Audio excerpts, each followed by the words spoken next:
بسم اللہ الرحمن الرحیم۔ اللہ تعالیٰ سب سے زیادہ محبت کن سے کرتا ہے سنو، فرمایا جو اللہ کی راہ میں لڑتے ہیں اس طرح صف بندی کر کے اور اس طرح مضبوط ہوتے ہیں جس طرح سیسا پلائی ہوئی دیوار۔ دیکھیے، پہلے مثال کو سمجھیں پھر آپ اس آیت کو بھی سمجھ جائیں گے۔ جس طرح ذوالقرنین علیہ السلام نے یا رحمۃ اللہ علیہ نے وہ جو جہاد کے لیے نکلے، ایک قوم ایسی ملی جنہوں نے درخواست کی کہ آپ ہمارے اور یاجوج ماجوج کے درمیان ایک دیوار بنائیں تاکہ وہ ہماری طرف نہ آ سکیں۔ اس کے لیے ہم آپ کو خرچہ بھی دیں گے۔ تو انہوں نے کہا مجھے خرچے کی ضرورت نہیں ہے، مجھے جو اللہ نے دیا ہوا ہے وہ بہت زیادہ ہے، بس تم مین پاور دو اور دیکھو پھر میں کیا کرتا ہوں۔ تو انہوں نے پتھروں کی، ایسے مضبوط پتھروں کی، یہاں غور کریں، اگر وہاں کمزور پتھر لگائے جاتے تو کیا وہ دیوار مضبوط ہوتی؟ ہرگز نہیں۔ مضبوط پتھر لگائے گئے اور اس کے بعد اس کے اندر سیسا ڈال دیا گیا پگھلا کے، یعنی تانبا یا لوہا اس کے اندر ڈال دیا گیا، جو اس کی جو سوراخ ہوتے ہیں اس کے اندر جب وہ گیا تو اس کے بعد ایسی دیوار بنی۔ تو اللہ تعالیٰ نے اس دیوار کی تعریف کی اور کہا کہ یہ ایسی دیوار ہے کہ توڑنا تو ان کے بس کی بات نہیں ہے، اور اوپر سے چھلانگ لگا کے آنا ان کے لیے اور ہی ناممکن ہے۔ پھر ذوالقرنین علیہ السلام کے منہ سے نکلوایا کہ یہ میرے رب کا فضل ہے، میرے رب کا فضل ہے جو یہ کام میں نے کیا ہے، اور جب میرے رب کا وہ فیصلے کی گھڑی آ جائے گی تو ہر چیز کو وہ مالک ملیا میٹ کر دے گا، یہ دیوار بھی ٹوٹ جائے گی۔ تو اس طرح ایک ایمان کی یاد بھی تازہ کی اور صحابہ کرام کی اس خواہش کو سامنے لایا، مالک کہ دیکھو تم اللہ کا پیارا بننا چاہتے ہو نا، اور تم محبوب ترین بننا چاہتے، یہی تو جوش تھا ان کے اندر، ایک دوسرے سے آگے بڑھنے کا مقابلہ تھا ہمیشہ۔ ابو بکر صدیق اور عمر بن خطاب کے درمیان کہ کون آگے بڑھتا ہے، اور کیوں نہ مقابلہ ہوتا، بلکہ اللہ نے یہ مقابلہ کروایا ہے، کہا کہ آگے بڑھو، ایک دوسرے سے آگے بڑھنے کی کوشش کرو، مالک کی ان جنتوں کو حاصل کرنے کے لیے جن کی چوڑائی زمین اور آسمان جتنی ہے۔ اندازہ لگائیے، چوڑائی جب یہ ہے تو پھر لمبائی کا خود ہی اندازہ لگا لو، 60 میل اونچے محلات اللہ نے مومنوں کے لیے تیار کر کے رکھے ہوئے ہیں۔ جنت الفردوس کا اعلیٰ درجہ تو بنائے مجاہدین کے لیے اللہ تعالیٰ نے، جس کے اوپر اللہ کا عرش ہے، وہاں جاتے ہیں مرنے کے بعد شہید ہونے والے۔ تو یہ وہ صحابہ کرام تھے اللہ کے بندوں، وہ جب کسی علاقے کو فتح کرتے تھے تو نبی علیہ السلام نے علی رضی اللہ تعالیٰ سے کہا کہ جاؤ اور پوری اسلامی مملکت کے اندر کوئی قبر جس نے سر اٹھایا ہوا ہے اس کو توڑ دو، نیچے کرو، اس کو مورتیوں کو توڑ دو جو اللہ کے ساتھ شریک ٹھہرائی جا رہی ہیں، اور کوئی تصویر ایسی نہ ہو جو جس کی پوجا یعنی ہو رہی ہے اور وہ اس نے ایک خاص انداز اختیار کیا ہوا ہے، اس کو بھی پھاڑ دو، اس کو توڑ دو۔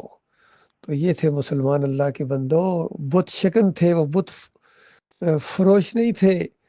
ایمان کے ساتھ سودا کرنے والے نہیں تھے۔ نبی علیہ السلام کی زندگی کے جتنے بھی وہ ہوتے ہیں، معاہدے ہوئے ہیں یا کسی کے ساتھ وعدے ہوئے ہیں یا جو معاملہ بھی ہوا ہے، کہیں شرک کے اوپر کمپرومائز نہیں کیا گیا، سوال ہی پیدا نہیں ہوتا۔ بلکہ جب یہ دنیا کی دولت دینے کی کوشش کی گئی، بادشاہی دینے کی کوشش کی گئی، تو اس وقت کہا کہ ایک ہاتھ پر چاند رکھ دو اور ایک پر سورج رکھ دو، تو میرے سے یہ امید نہ رکھنا کہ میں اپنے موقف سے پیچھے ہٹوں گا، یا میری جان جائے گی یا یہ دعوت غلبہ پکڑے گی۔ تو یہ ہوتا ہے عزم، یہ ہوتا ہے ارادہ، یہ ہوتا ہے ایمان۔ ہم ان کے امتی ہیں اللہ کے بندوں۔ تو صحابہ کرام نے جب یہ انداز اختیار کیا، وہ سیسا پلائی دیوار بنے، ایسی آئینی دیوار جس کو توڑا نہیں جا سکتا، جو ہل نہیں سکتی ہے۔ تو اس کے بعد دنیا کا نقشہ بدلی ہوا تھا، رنگ جہاں بدلی ہوا تھا اللہ کے بندو۔ وہ مزاروں کے پجاری نہیں تھے، وہ قبروں کے پجاری نہیں تھے، وہ تعویذ گنڈا نہیں پہنتے تھے، اور وہ پیروں کے سامنے رکوع اور سجدے نہیں کرتے تھے، وہ جمہوریت کے رکھوالے نہیں تھے، جمہوریت کے بت کے پجاری نہیں تھے، اور وہ بریلوی نہیں تھے، نہ دیوبندی تھے، نہ اہل حدیث تھے، نہ شیعہ تھے، نہ رافضی، نہ اور جتنے یہ مسلک ہمارے اندر بن گئے ہیں، تو یہ مسئلہ ہے اصل میں اللہ کے بندو۔ میں ہمیشہ یہی بات کہتا ہوں اپنے بھائیوں کے سامنے کہ دیکھو، اگر تم دنیاوی لحاظ سے ایک قوم بن کر پوری دنیا کو بھی فتح کر لو اور پوری دنیا کو رفائی اور زبردست قسم کی ریاست بنا لو، لیکن ایمان عقیدے کی بات اگر نہیں چھیڑو گے، ان مزاروں کو، ان گنبدوں کو، ان مورتیوں کو، ان کفر شرک کے اڈوں کو جب تک تم مسمار نہیں کرو گے اور ایمان کی بات تمہیں اگر اچھی نہیں لگے گی، اس کی طرف تم دھیان نہیں دو گے، تو یاد رکھنا مرنا تو پھر بھی ہے، مرنے کے ساتھ وہ آگ لگے گی جو بجھائے نہ بجھے گی۔ یہ اصلی مسئلہ ہے اللہ کے بندو، یہ معاملہ ہے۔ میں ہمیشہ یہ مثال دیتا ہوں جب کبھی اس ایمان عقیدے کی بات ہوتی ہے کہ دیکھو، ایک تارا سنگھ جب افواج پاکستان میں آیا تو یہ مجھے ابھی تک یاد ہے، پاسنگ آؤٹ پریڈ کے اوپر ہمارے اس وقت کے وزیر اعظم نے جب اس سے ہاتھ ملایا اور شاباش دی اور کہا کہ یعنی تم پاکستانی فوج میں آئے ہو، افسر بنے ہو، تو تمہاری کیا یعنی اب خواہش ہے یا کس طرح تم محسوس کر رہے ہو؟ تو اس نے کہا میں بہت بڑا خوش قسمت ہوں، پہلا سکھ ہوں جو افواج پاکستان میں افسر بنا ہوں، اور اب یہی میری خواہش ہے کہ بس پہلا سکھ شہید بھی میں ہو جاؤں۔ تو اندازہ لگائیے، اس کو یہ نہیں بتایا گیا اس وقت کہ دیکھو تم شہید وہ والا نہیں ہو سکتے، ہاں شہید ہو کے جہنم میں چلے جاؤ وہ علیحدہ بات ہے، لیکن وہ شہادت جو جنت میں لے کے جاتی ہے وہ تم نہیں لے سکتے ہو، تو وہ تو خالص ایمان کے ساتھ ہوتی ہے۔ اور یہ میری ایسی بات ہے کہ ہر ایک اس کو مانتا ہے، ہر ایک اس کو مانتا ہے، پوری دنیا کے آج جو مسلمان ہیں یہ اس بات کو مانتے ہیں کہ ایک سکھ اگر جتنی بھی مرضی بہادری کے ساتھ وہ لڑے گا، اس کو آپ ظاہری بات ہے بہادری کے ساتھ جو بھی لڑتا ہے اس کو پھر نشان حیدر بھی دیتے ہو، نشان حیدر کے انبار لگا دو اس کے، تو یہ آپ بھی مانتے ہیں کہ وہ جنت نہیں جا سکتا ہے۔ اسی طرح یہ کامران مسیح ہے، جتنی مرضی زبردست، میں کہتا ہوں ایسی کارکردگی کوئی دکھا ہی نہیں سکتا اپنے وطن کے لیے یا اپنی پروفیشنل لائف کے اندر، لیکن بتاؤ مجھے جو عیسیٰ علیہ السلام کو اللہ کا بیٹا مانتا ہے، اللہ کو ذات کی گالی دیتا ہے، اور جب یہ اگر جان اس کی چلی جائے تو کیا یہ جنت جائے گا؟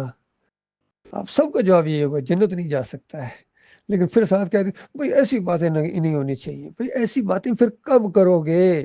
کیا وہ اس وقت کرو گے جب تمہارا یہ وقت ایک زندگی جو ملی ہے یہ جب ختم ہو جائے گی، شرک کے اوپر جب مر جاؤ گے، تو اس وقت یہ باتیں ایمان عقیدے کی کرو گے؟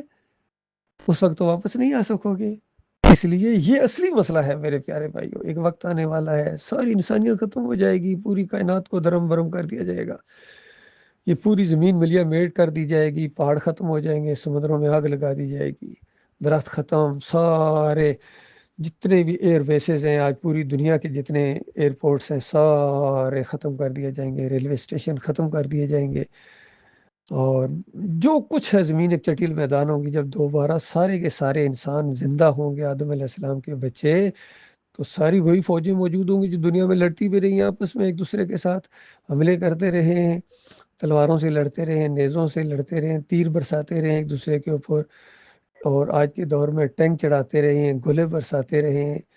فضائی حملے کرتے رہے ہیں، سب کچھ کرتے رہے ہیں، لیکن اب وہاں کیا ہوگا؟ سارے ننگے کھڑے ہوں گے اللہ کے بندوں، بتاؤ کیوں کرنے کی ہمت نہیں ہوگی کسی کی، اور بات نہیں کر سکے گا؟ اس وقت جو فیصلہ ہونے والا ہے میں اس کی بات کر رہا ہوں، اس وقت فیصلہ ہوگا ایمان خالص کے اوپر اللہ کے بندوں، اور اللہ کے علاوہ جو کسی اور کی بندگی کرتا تھا، چاہے سورج کا پجاری، چاند کا پجاری، ستاروں کا پجاری، مورتیوں کا پجاری، ابراہیم علیہ السلام کا پجاری، عیسیٰ علیہ السلام کا پجاری، عزیر علیہ السلام کا پجاری، یا گنبد کا پجاری، نبی علیہ السلام کی پوجا کرنے والا، علی رضی اللہ عنہ کی عبادت کرنے والا، یا علی مدد کا نعرے لگانے والا، بجرنگ بلی کے نعرے لگانے والا، یا غوث کی پکارے لگانے والا، 11ویں کھانے والا اور پرشاد کھانے والا، مورتی کا پجاری ہو یا قبر کا پجاری ہو یا گنبد کا پجاری ہو، ان سب کو جہنم کی آگ کے اندر دھکیل دیا جائے گا، ان کی ساری عبادت گاؤں سمیت، اور ان کی ساری جتنی مورتیوں اور قبروں اور گنبدوں سمیت جب ہمیشہ کی آگ کے اندر جلو گے نا، خون اور پیپ کی وادیوں کے اندر جب غوطے تمہیں دیے جائیں گے، اس وقت تمہارے یہ میڈل جو یہ وردیاں اور تمہارے یہ جتنے آج کے کارنامے ہیں یہ نہیں دیکھے جائیں گے، پہلی بات یہ ہوگی کہ بتاؤ من ربک، تمہارا الہ کون تھا، تمہارا معبود کون تھا، تمہارا داتا کون تھا، تمہارا دستگیر کون تھا، تمہارا مشکل کشا اور حاجت روا کون تھا، کس کو مدد کے لیے پکارتے تھے بغیر واسطے وسیلے کے؟ بتاؤ، تو اس وقت کیا بنے گی؟ اس وقت تمہیں میری یہ باتیں یاد آئیں گی۔ بہرحال اپنے اپنے نصیب کی بات ہے، جو غور و فکر کرے گا وہ ایمان کا راستہ اختیار کرے گا۔ اللہ تعالیٰ ہماری حفاظت فرمائے، ہمارے ملک کی حفاظت فرمائے، سب انسانیت کو اللہ تعالیٰ ایمان خالص عطا فرمائے، تاکہ مرنے سے پہلے یہ ایک دفعہ کہہ دیں لا الہ الا اللہ محمد رسول اللہ، اور دل کی گہرائی سے کہیں، سوچ سمجھ کے کہیں کہ اللہ کے علاوہ کوئی معبود نہیں ہے، اللہ کے علاوہ کوئی پکارنے کے لائق نہیں ہے۔ تو یہ پکاریں ساری ختم ہو گئیں، یا اسماعیل کسنیل، یا لات بابا، یا منات بابا، یا علی مدد، بجرنگ بلی، سارے نعرے بالکل پاؤں کے نیچے رون دیے جائیں۔ اللہ کے علاوہ جتنی یہ بندگیاں ہوتی ہیں اللہ کے بندوں، اور پھر محمد رسول اللہ، محمد صلی اللہ علیہ وسلم اللہ کے آخری رسول ہیں، یہ ہیں جنہوں نے صحیح معنوں میں انسانیت کی گویا خدمت کی ہے، ان کی رہنمائی کی ہے، ان کو ایمان کی طرف بلایا ہے،